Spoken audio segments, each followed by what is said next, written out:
Greetings, everyone, and welcome to Invisible Walls, episode 220, right here on GameTrailers.com. I am finally back from vacation. I was actually gone for almost 2 weeks, but I only missed one episode of the show. The timing just worked out okay. Marcus, how were things last week without me here? I think I was actually probably best show ever. Best show. It was good. We had some good topics. Adam Sessler was a great guest. We all had a laugh, and I'm thinking in 200 episodes, when it's 420, we do have to get stoned. Or we do the show live from Amsterdam. Even better. You paying? No. Which is actually one of the cities I was just at. I did run into a couple people in Paris that actually recognized me as I was walking around. I was pretty surprised. So Philippe, this is for you. I said I'd mention him on the show. I was pretty surprised to be in another country and have somebody walk up and be like, "Are you Shane?" Pretty cool. I do have to say, though, it's actually very surprising to hear the words "Are you Shane?" followed by "You bastard." Yeah. I do have to say, one thing I would say about Europe in general is that gaming seems very underground there. I went to 4 different cities and literally walked my ass off for all around the city, and I saw one game store the whole time I was there, and that was in Barcelona in a mall next to our hotel. Ryan, you were also just in Europe. What was your impression? Did it seem to you like gaming was kind of underground? I saw a couple of game stores. Yeah. I was in Paris most of the time. I went up to Normandy area and I saw a game store there as well. Maybe not as prevalent as here, but But I saw it. You got to remember, I mean, a lot of the big supermarkets, or in France, the hypermarkets, they will stock the games. I went to supermarkets just to avoid paying like $8 for a Coke in my hotel like refrigerator or whatever. It just really seemed underground. I mean, I was even in the big tourist areas with lots of shopping, and it just seemed like there wasn't a whole lot of exposure for it. Now, you were in continental Europe. You weren't in the UK, because, I mean, Yeah. in the UK, you can't walk 20 feet without hitting somebody who sells games. Yeah, I was in Amsterdam, Paris, Marseille, and Barcelona. So those were the 4 cities that I visited. And didn't see a whole lot of gaming there. I did go to the Louvre, as Ryan did. They have the big Nintendo 3DS tour thing that you can do there. So I take my and this is the only reason I took it out that day, was to go to the Louvre and take my 3DS in there. I'm looking for the hot spot to sync it so I can tour the Louvre. And you can't use your own 3DS in the Louvre. You have to use theirs because they will not let you kind of sync with the program. They have, it's a cart, and they have it like screwed right in. I used it. It was cool. Can't you pirate it somehow? I'm sure it's out there there's a torrent. Yeah. I don't know what that means, but How was it? I actually ended up, I'm not spending like $8 US to use it. 5 euros. It was cool. I mean, I've used those audio tour guides before where you just type in the number. Right. This would wirelessly ping where you were. So like when we walked into like the medieval section, it's like, did you know the Louvre used to be a castle and you're in the moat right now? And I was like, that was cool. All of the audio stuff, you can punch in the little numbers and you can see where you are. If you want to find the Mona Lisa or something, even though there's signs everywhere, you can kind of find out where you need to go. But what I thought was really funny, and I've shared this with a bunch of you guys already, but I saw the the Venus de Milo, which is the statue of the arms missing, and I'm looking at it, and the 3DS, there's all these commentators talking about it, and then it's like, tap here to see it in high definition. Wait a minute, it's right there. And then I click it, and then I'm not to piss on the 3DS, but yeah. I mean, the thing looked like an N64, like fucking GoldenEye model that I was It doesn't get any more high def than your eyeballs. Yeah. So I'm curious. But it was cool to see all these people, like young and old, walking around with 3DSs. Oh, and everybody used styluses. it. Yeah, I mean, they had the typical audio ones there, or the 3DS, and everybody was using the 3DS. It was the same price for either or, so... One thing I will say is I cool. saw a lot of people on trains, and the 3DS is everywhere in Europe. Pardon me? It seemed like there were a lot more girls playing games in Europe than here. Every train I was on, I saw girls of various ages playing with the 3DS. No Vita, surprisingly, which, Europe is kind of Sony land. I was surprised at that. I don't think the Vita really has a foothold anywhere right now. I think the problem is that the Vita is quite expensive still, and the 3DS has been out longer. And yeah, for the female demographic that you're talking about, the younger and perhaps the older, and this is again not meant as any disrespect to the female gamers who can kick ass on Call of Duty and Battlefield and Tekken. But I mean, a lot of those games, especially with the younger girls, are geared towards that market. Nintendo does that better than anybody, whereas Sony perhaps doesn't. The thing I'm curious about: did they not have like an AR app for the 3DS? So it's like hold it over the Venus de Milo. This is what she looked like with arms, or Mona Lisa, and she's like digital restoration. But that would have worked great because like I went to a museum in Barcelona. We went to the Picasso Museum, and their little things that you actually get in the museum, they would X-ray paintings, and they would kind of show you on the screen like the different layers and how they had gone back and changed things. So it would have been cool if you had taken your 3DS, held it up to a painting, and you could actually see like the layers of the Mona Lisa and shown you exactly like how he changed it over time before it got to that final result. But I mean, I didn't use it. I don't think it had that functionality. No, I didn't see any AR stuff. Yeah, so that would have been cool. You held it up and Koopa's bouncing off across in the background. Yeah. Well, this actually leads nicely into our first topic of the show, which is sound shapes for the Vita. Well, actually, it was originally a Vita game. We all thought it might be kind of the killer app.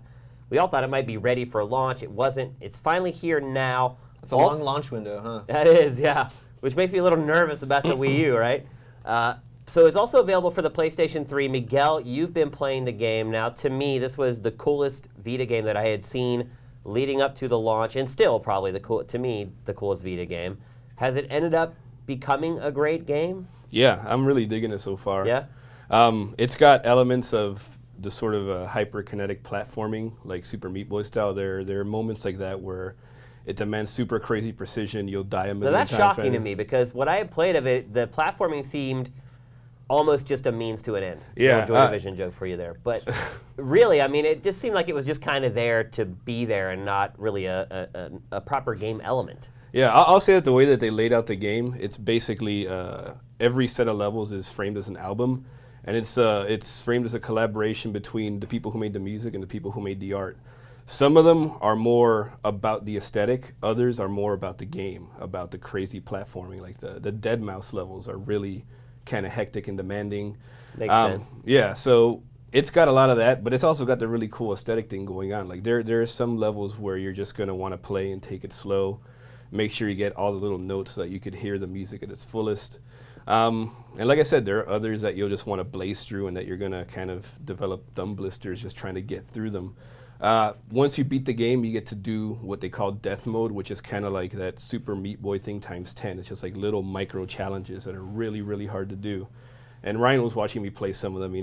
There are some like 10-second levels that you'll be at for like 20 minutes just trying to get a perfect execution. A little bit of luck in there too, I think. There's a bit of luck, yeah. Like the way that they work, you got to collect tokens in order to beat them, and they spawn at different places, which it makes sense because otherwise you could just memorize where to go. They looked really well thought out for being such micro challenges, though. I was actually kind of surprised. Like I had an idea of what the kind of levels would be like, and I know we were a little surprised. Like you got into like a spaceship at one point. It's a little more than just jumping. Like when I played it at Comic-Con, I know I got into kind of like a claw machine sort of thing and was swinging around like physics and stuff like that. So it is more than it appears at first. Now, I'm a little confused about this game because when they first showed it to me, literally the debut event for the Vita, it was there.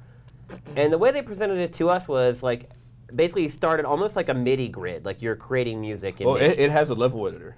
And to me, I thought that's the way the whole game was. I thought you created kind of a song with the sounds they gave you, and then you kind of pressed a button, and then it would turn it into a playable level. But the final game really isn't about that, right? It's more Little Big Planet, I'd say. Well, no, it has an entirely self-contained level editor where you could do just what you said. You could basically arrange a track. Just think of like a tracker.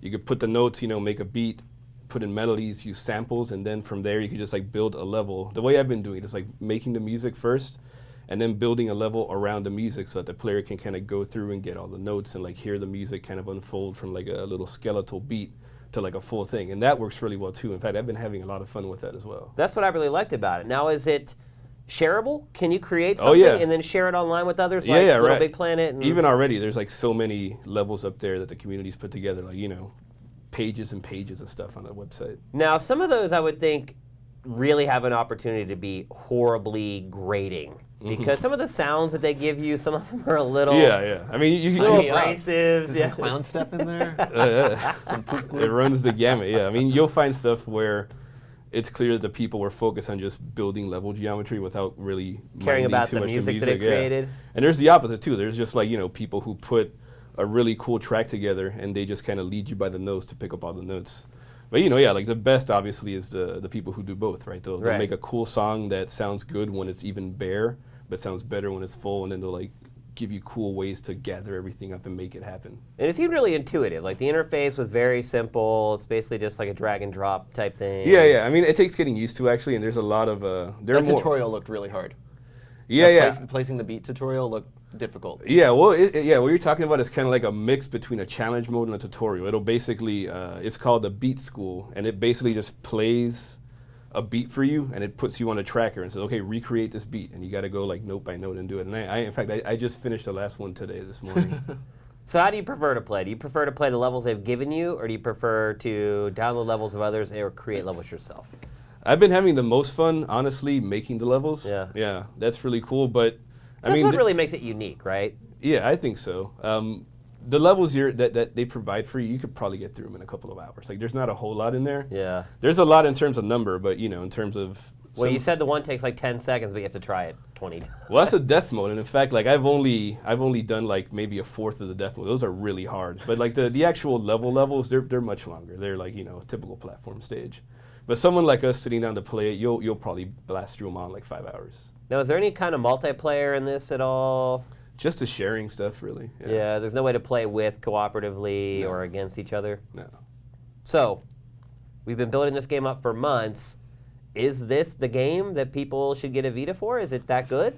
I think so, yeah. How about if you already have a PS3, though? Yeah, that's the thing. I mean, You think it was smart? That's another thing, too. Was it smart for Sony to put this out on the PS3 knowing that all the hype this game has got, and it could have moved a lot of hardware for the Vita? I mean, that goes back to... I think this is maybe more of a critical darling than a move hardware darling. Yeah. I know Lumines did really well on the PSP, but I think this is... I don't think this is quite the pick up and go, your mom can play, it's Tetris sort of thing.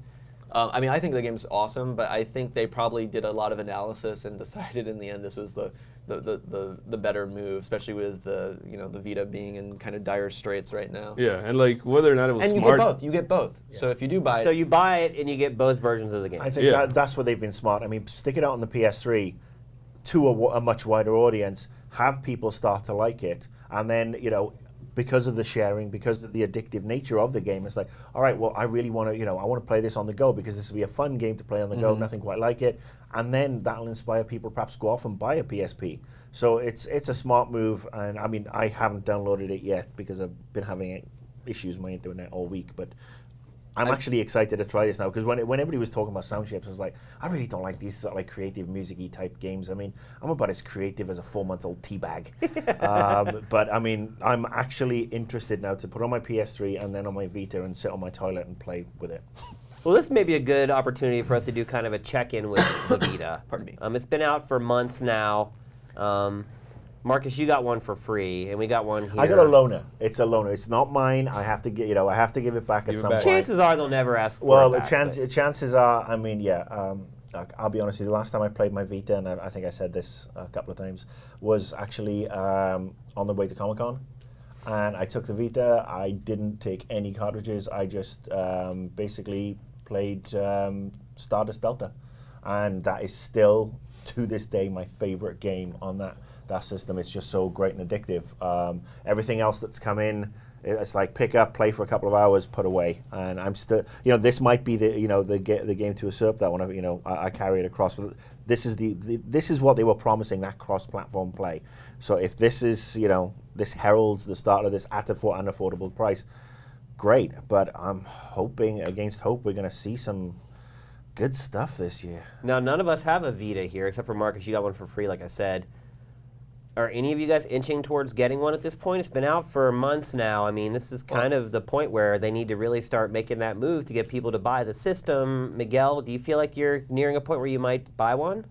Not really, to be honest. I mean, this is the closest thing that would have motivated me, but like Ryan said, it's available on PS3, and in fact, I've been playing most of it on PS3. So, yeah. I mean, that kind of goes back to what I was saying. I mean, it could have been something that at least the core people like us maybe might have bought one to play it. Yeah, I could have pushed it. I mean, I'm the guy who bought a PSP for Patapon. So, Yeah. I did not buy it for, the sweet-looking Need for Speed game. I bought it for something that was unique.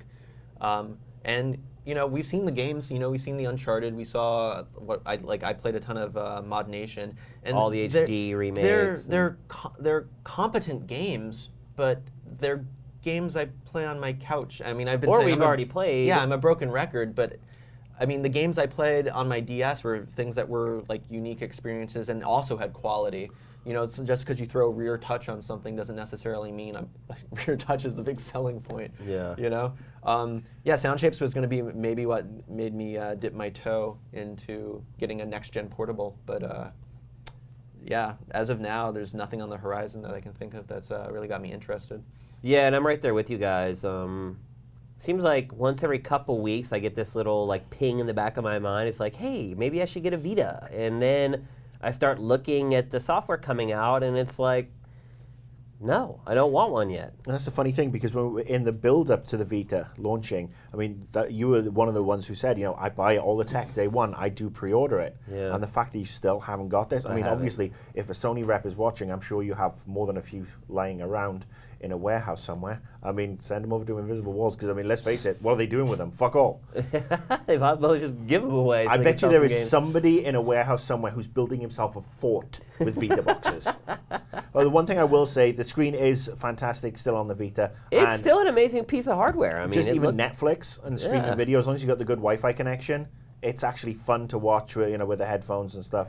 But yeah, there's nothing. Well, then coming out of E3, they didn't really show much of the Vita. I know, mean, that didn't help either, right? There's nothing, I'm not really seeing a lot of games on the horizon that maybe might be the tipping point either. For me, it's frankly competing with space in my bag and in my pockets. Like, I already have a tablet. Yeah. I have a phone that I can play games on. Like, why am I going to have this other appendage to carry around? Well, if it had great games, then that would It would be, yeah, sure, to make it worth it a little bit more, but even then, it's still, like, I feel that the niche that thing occupies is kind of slipping. Do you think, though, that maybe that was the mistake that Sony made, is that it made it too much like an iPad, where you look at the 3DS, it's pretty obvious that it's a game machine. Sure, it does Netflix and a couple other things, but it's primarily made to play games. And then you look at the Vita, and it's almost a lot of the functionality is kind of this Me Too thing. Granted, there's some cool stuff there for games, like the rear touch and things like that. But, I mean, really, the functionality almost mirrors what you get on the iPad. The screen's not as big, the touch screen's smaller. In hindsight, was that a mistake? That they've gone too close to that tablet market, that people are now comparing that and saying, okay, well, I could go get the Vita, or I could get the iPad? If they'd have taken that stuff out, then it just would have been nothing but. But it could have been a lot cheaper. It's still, I mean, I know once you start adding memory cards and stuff, but I mean, we were Still all pretty relatively impressed cheap, with the price. I think the issue is I mean, it's the same problem I think that, Sony had with the PSP, in the fact that they were trying to sell a handheld system to adults, and handheld systems are traditionally for Kids, younger yeah. people who don't have control over the TV constantly. And the portability is cool, but it wasn't. I think just having your own screen was always more important. And obviously, the DS found a huge market with brain training, and the touchscreen gimmick became something huge for a lot of other people, and it did kind of progress. And obviously, there's core people playing it, but it's still that kind of idea. Like, I don't know what the 10 to 18-year-olds, God, I hate talking about demographics, but I mean, people still really like iPads a lot. I mean, it's still kind of the go-to thing. I think you have to compete. You have to be very similar, but you also have to differentiate. I think they did a good job. I just think it's a really hard nut to crack. I still think they've got the pricing wrong on the games, especially the downloadable ones. Yeah. I think, I mean, the mobile game I've been playing right now is a game on the iPhone called New Star Soccer, which is a very basic soccer management arcade game, but it was 99 cents. And I've been playing it for about 4 weeks straight, and it's a total iPhone battery killer, but that I could actually see working on the iPhone, on the Vita. But again, their architecture is so tough to develop for, and their pricing structure is so rancid that it's a turn off for anybody to develop for it. I mean, you know, you'd expect that by now, given the proliferation of online access and everything, they should have basically gone Steam with this and said, let's get dev kits out to everybody, you know, nice and easy to develop. We won't make it ultra hard, and you know, develop, and we'll get 500,000 apps available day one, and we will have some of these cool little games, and we won't charge. What was it? I think it was $15 for Plants vs Zombies. Really? I'm not going to buy a third copy of Plants vs Zombies, no matter how cool it is. Not for $15. Yeah. You know, even $5 for that is kind of pushing. Well, I mean, $5, fair enough. But I mean, I'm more open to buying $5 for a mobile experience because that's what it is. Unfortunately, I mean, no matter what Sony say, oh, we do Uncharted. Great, you do Uncharted, but if you don't have anything else to go with it, people aren't going to drop it. You know, drop their money on it. It's, you know, it's basically this, you know, the feel of how much am I getting for my money. It's almost like the Vita is just kind of hanging out in no man's land. Well, I hope Sony, one, can perhaps figure out something to do with it when they announce PS4, and two, stick with it, because, you know, said it before, it's a good piece of kit. It's just, I mean, you know. This really shows that no play. Content is king, and it always will be. You could have this awesome piece of hardware. If there are no games to play on it, no one's going to give a crap. If Pocket Souls comes out tomorrow, would you buy a Vita, Ryan? Yes. Yeah. There you have it. So now we're going to talk about a game that I have to admit, coming out of E3, it seemed like everybody was excited about this game. I checked it out before E3 at Judges Week, played it for like an hour. We're sitting in our best of E3 selection meetings. Everyone's kind of spooging all over it, and I didn't get it. I don't get it still. What does that tell you? Your opinion It's a game is called wrong. XCOM. In this case, maybe it is. The game XCOM, and this is the strategy game, not the shooter. Miguel, you just went to a big event for this game. First of all, what did they show you that was new that they had not shown at E3? Well, the big thing that they showed us and confirmed for the first time was multiplayer. There's multiplayer in XCOM. Competitive. Competitive multiplayer, yeah. It's going to be full on. They're going to have ranked matches, leaderboards, and all that stuff.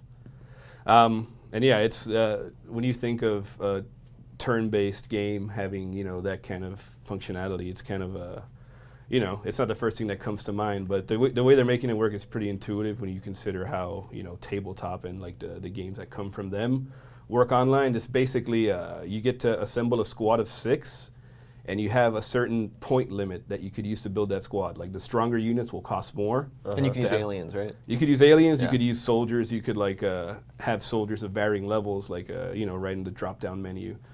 You could be a sniper. You can make the sniper any rank you want. You can make them, you know, full-on colonel or whatever the highest rank is. You could give them psychic powers. You could give them like the flying archangel armor. You could give them like the buffed-up sniper rifle and all that stuff. So all that stuff costs points, you know, like.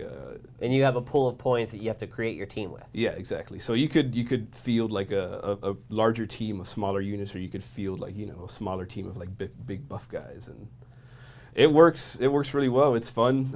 You know, there's turn limits, time limits between turns, so you don't dally too long. And I think what happens if the time limit hits and you haven't made your move? You just lose your turn? Yeah, well, I mean, that's happened, you know? Like, when we were playing, it's a 2-minute time limit, and it feels like forever when it's the other person's turn. Yeah. But when it's your turn, you're like, oh, crap. What you're can like you do during your downtime? during your downtime, nothing. You're just waiting for the other one to move, you know? It's like a fantasy football draft. When it's somebody else's pick, that 5 minutes Yeah, seems you're like an like, eternity. When it's your pick, you're like, what? You got 30 seconds left. Yeah. But you know, like the game has reactive moves built into it. So like there's the Overwatch option, which lets you set up a unit, you know, in a certain place, and if it senses any movement, it'll take a shot, you know, with a sort of accuracy penalty. So there's a lot of that stuff going on, and like so much of the game is trying to anticipate your opponent's moves and putting yourself in interesting places and hoping that it's all going to happen the way you want it to. It's like chess. Yeah. And then, you know, later on in the matches, it turns into like, okay, our forces have dwindled. It's like cat and mouse, you know, we're hiding from each other, hoping that the other guy makes a mistake. It lends itself to that kind of Because dynamic. cover is really important in this game, and to me, that's one thing that kind of sets it apart from other strategy games, is that cover points and choke points are really, really important. Yeah. It's, I mean, it's, you know, do you remember that game Full Spectrum Warrior? It's kind of like that. Like every move you make, you're going to have to consider whether you're getting coverage from whichever possible side you could get attacked. And you got to think about sight lines and angles because there are guns and things like that. Yeah, absolutely. So. And every element of cover is destructible too. So you have to consider like also the material that the cover is made from. Now, can you click on a piece of material and it'll tell you what it's made out of, or do you just have to do that visually? Yeah, you have to do it visually. That's a little...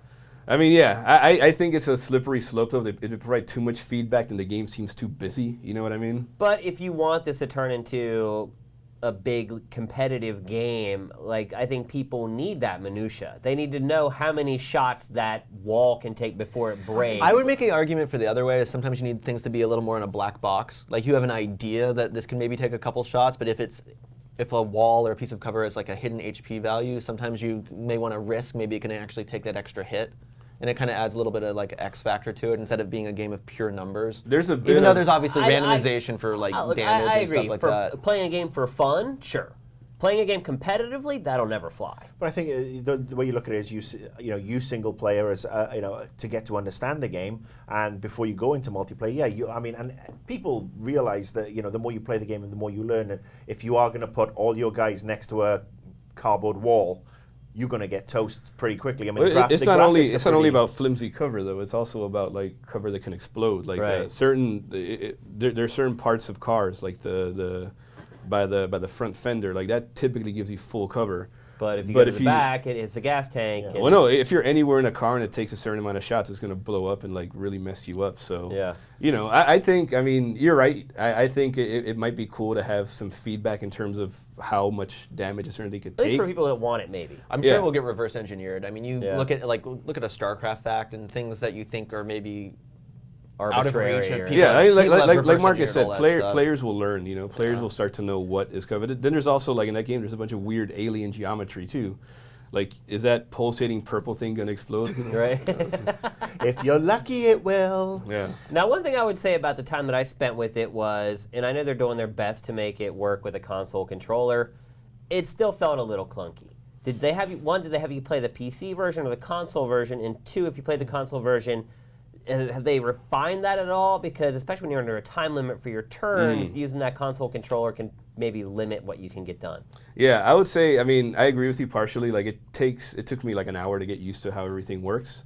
But we played like a pretty lengthy single player demo first. So going into the multiplayer, I was already kind of, but yeah, like there are certain elements where you will move the cursor on the bar when you want to like switch your rotation. Like there's still little things like that you stumble across. And yeah, I suspect that it'll be easier on PC than it will be on a controller. So they had you playing console version? Controller. Yeah, it was on the Xbox. Okay. Because I mean, one thing I'll say is props to 2K for basically perhaps seeing what a disaster Syndicate was. Yeah. When EA went and butchered that and turned that into an FPS. Because they're doing it with XCOM too. Well, they were doing it with XCOM, and then they did a total 180 and put the XCOM FPS to one side and said we're going back to the strategy. So I got to say bravo to them to that.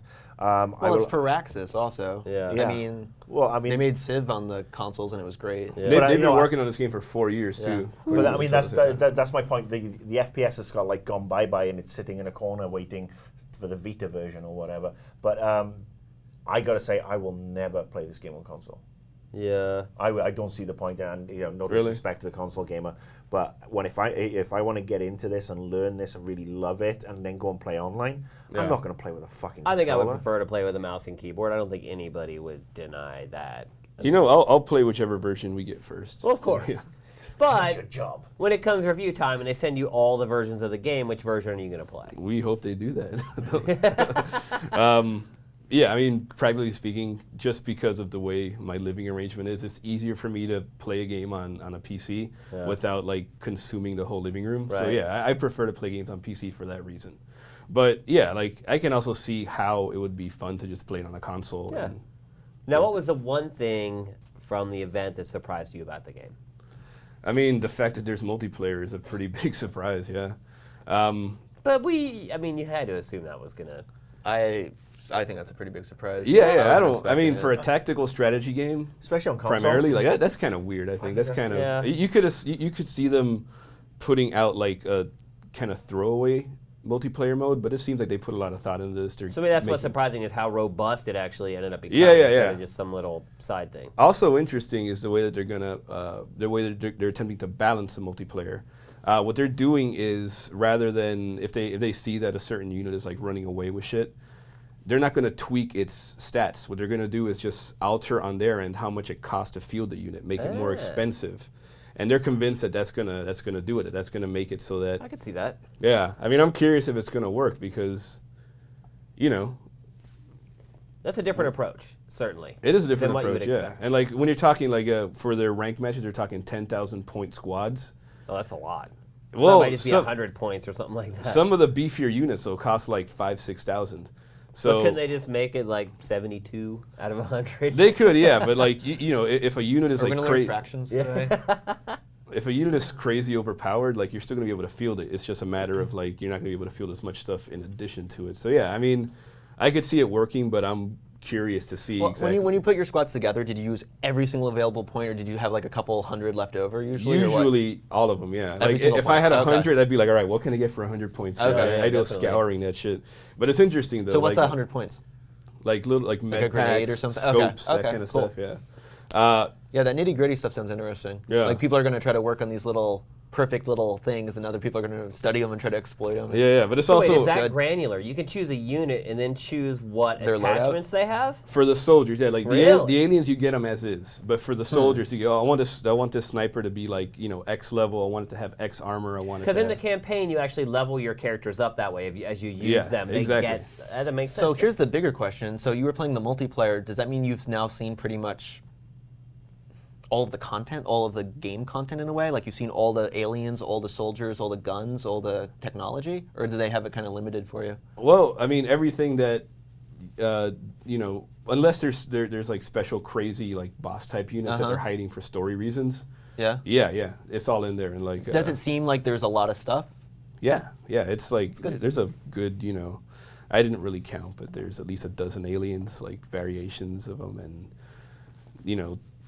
crap loads of weapons, crap loads of armor. There's armor that lets you stealth, armor that lets you like use a winch to climb onto elevated platforms, and armor that lets you fly and all that kind of stuff. So to wrap it up, when does it come out, and does the game appear to be at a state where it's going to be nice and polished whenever it's? I mean, stores? what I saw, it was pretty there.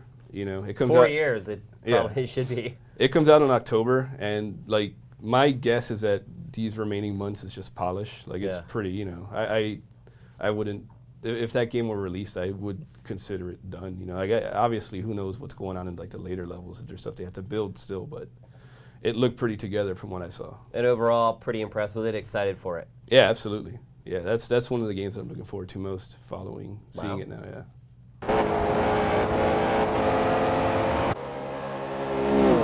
Okay, so we're welcoming Daniel Bloodworth to the show this week. He went on a little escapade to check out a number of racing games from our good friends Codemasters, Codies as we like to call them. So you checked out Grid 2 and the new F1. Now F1 we've talked about on the show at least once before. Have we? I believe so. I think it was F1 2011 because now we're on F1 2012. Right. But let's talk about Grid 2 first. Obviously the first Grid, pretty big impact. It's a pretty darn good game. How is Grid 2 shaping up? What's the big changes for the sequel? Are there any? There's one change, isn't there, Daniel? Yeah, I mean, there's a lot of controversy right now about they made the tough call to axe the cockpit view.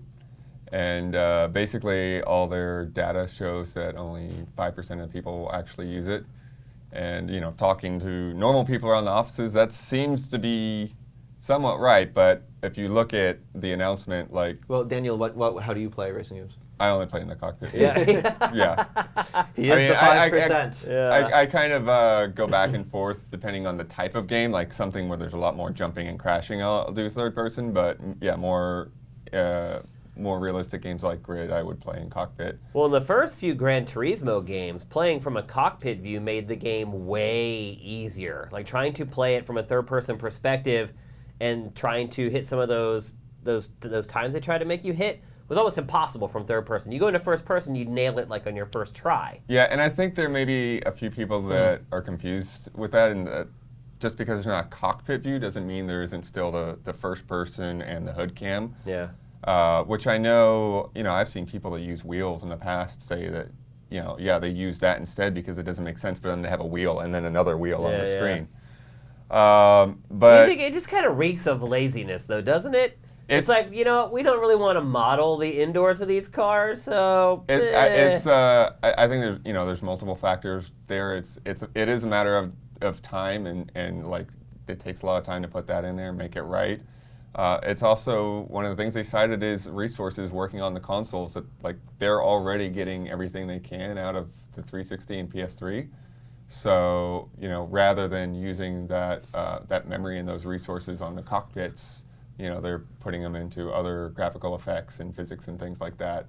I think personally for me, if the physics aren't possible, in terms of having that cockpit view there, then I think it is the right call. For the better good, yeah. Yeah, because the game feels great. The handling feels great. There's a really good sense of weight distribution and just being able to have that detail on the track surface, and you can feel like if you go off the road a little bit or if you go over a grate, that kind of thing.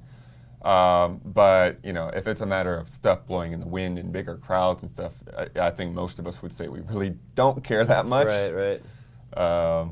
But yeah, it's unfortunately become the only thing people are talking about the game is the cockpit view being taken out. Can I ask you a quick question? So, you play all the racing games, and obviously Codemasters has already kind of spun the Dirt series into kind of two perspectives of Dirt Showdown. Mm-hmm. What is the real kind of like nuanced difference between Grid now and the Dirt series?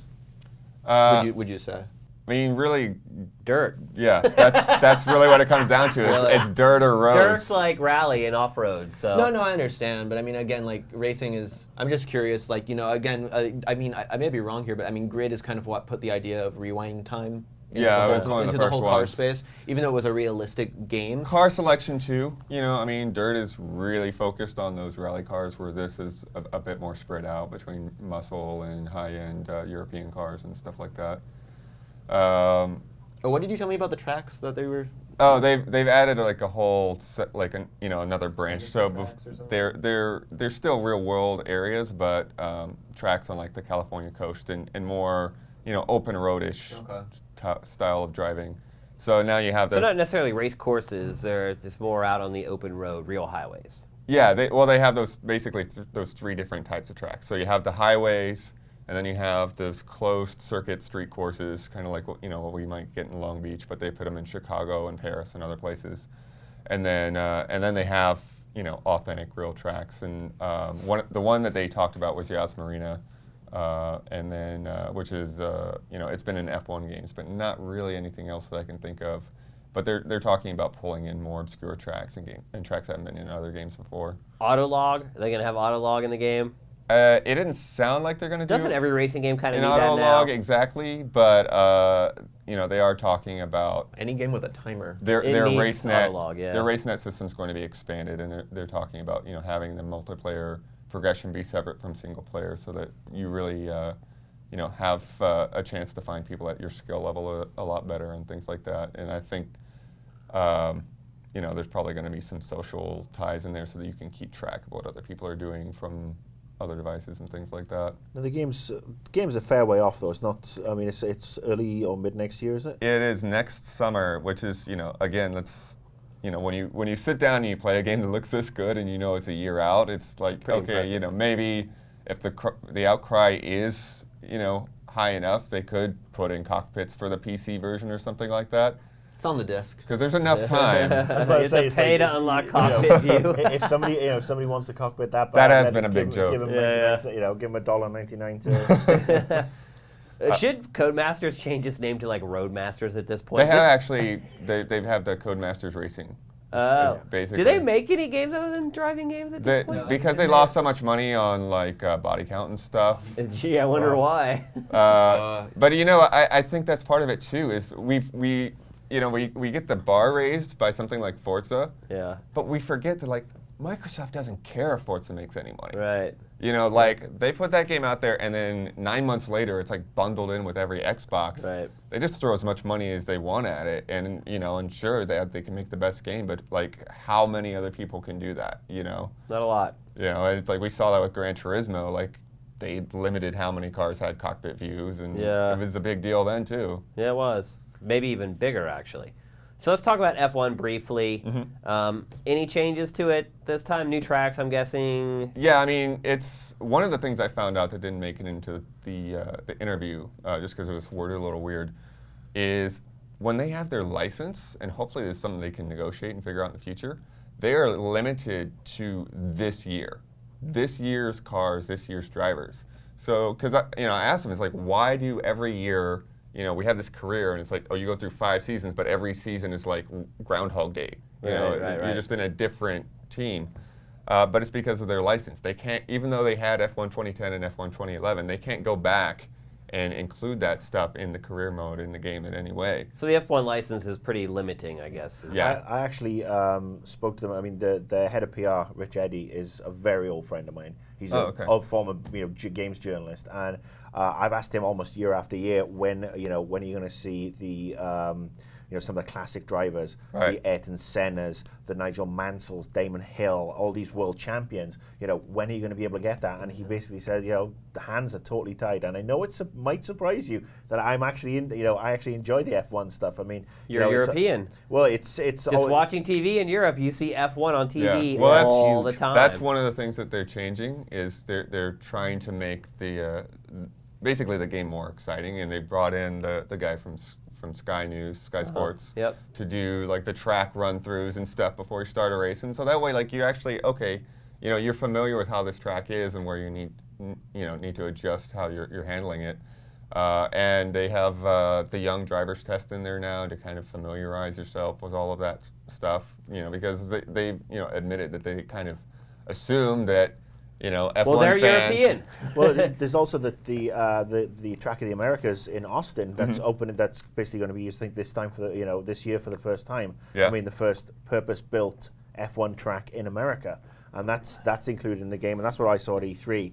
And I got to say, I mean, I might actually be tempted to actually go to an F1 race in Austin because it's such a cool city in general. Yeah. But this track looks really cool. I mean, it seems to be slapped in the middle of nowhere based on the footage I've seen. But I like the sound of that. And I think I don't like and apologies to you, Middle America. I think NASCAR's fucking boring. Okay, it's like I think a lot of people might agree with you on that one. Yeah. Turn left, yeah. So I mean, I actually like the F1 stuff a lot more, and it's obviously what I was raised on. But I think if more people watched F1, they might actually really enjoy it because it's certainly got a lot more going for it, in my opinion, than games like NASCAR. I also think that F1 is one of those sports that really benefits from HD and new camera technologies and things like that. I don't feel like they've really represented that sport well on television up until recently. Now that you have HD cameras that are the size of like lipstick things, it's like you can put those anywhere on the cars, and the sense of speed that you get from those really sells the sport. So everyone should go and check out F1. I think you might like it. Yeah. Now, the other thing that they've done, which is really smart, is they're putting more modes in there that are kind of like quick bite modes. Because that was the thing. It was like F1 is very much about the long haul, and so you get into the career, and like even if you're doing 20% races, it can take a long time just to get through one race.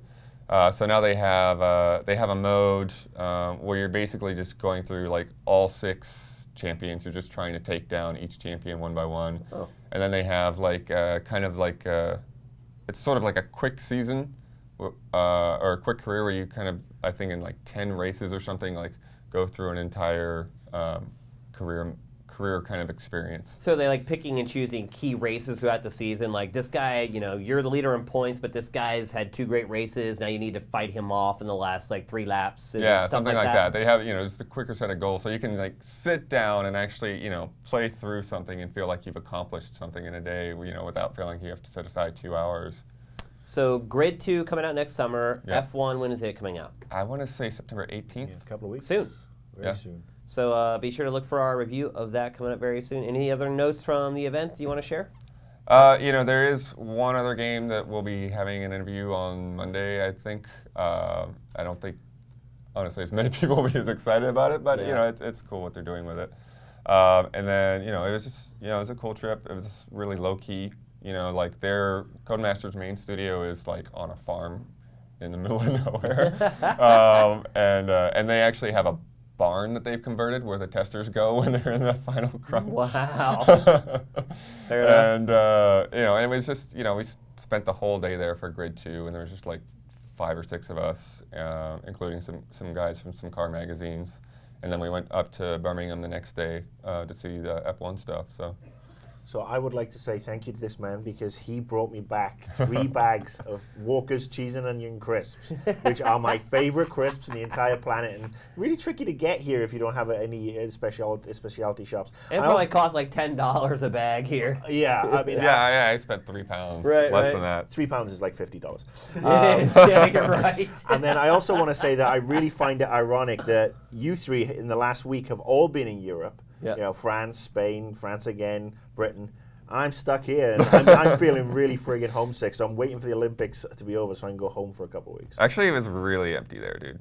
Yeah. Well, the rest of the country was empty. I'm sure London was kind of busy because everybody. No. London was empty. Like, really? cab drivers were sitting there like a third of their business. They scared everyone off. It was like when we had Carmageddon here. Dude, if I have to hear Team JB one more time, I'm going to throw something through a window. Hey, Team GB is kicking ass, already beaten our Beijing total. So, yes, big ups to the Team GB. I mean, JB. Hey, per capita, Britain is the most successful Olympic competing nation right now because basically the amount of gold, right in the medal count. Yeah, well, the amount of gold medals per person living in the country. So, yeah, go blimey, Governor. JB.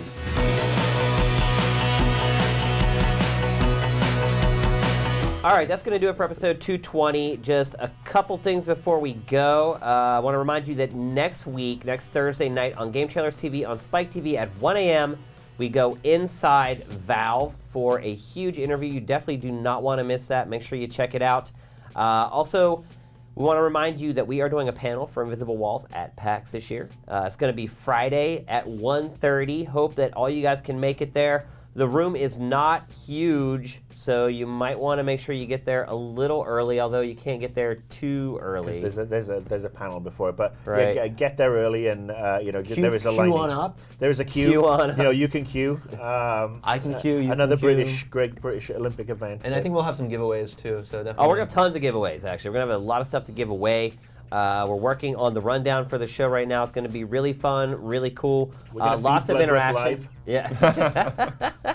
Lots of interaction with us as well. So make sure you guys all come out to that. We're finally doing it this year. Also, the following day, there will be a GameTrailers Film Festival panel where we're going to be debuting a bunch of new shows, kind of like what we did with episode 200 of Invisible Walls. A bunch of new shows, a bunch of stuff from our partners. Trying to get something new from the Angry Video Game Nerd as well, so that should be a pretty big deal. And then don't forget that next week we will be covering Gamescom. Bloodworth will be heading back to Europe. Yeah. You're only here for about a week, and then you turn around and go right back. But we will be at Gamescom, all hands on deck, covering it around the clock. So the folks in Europe will be working around the clock, so you guys will be getting updates as you're awake and going about your day. So make sure you check that out.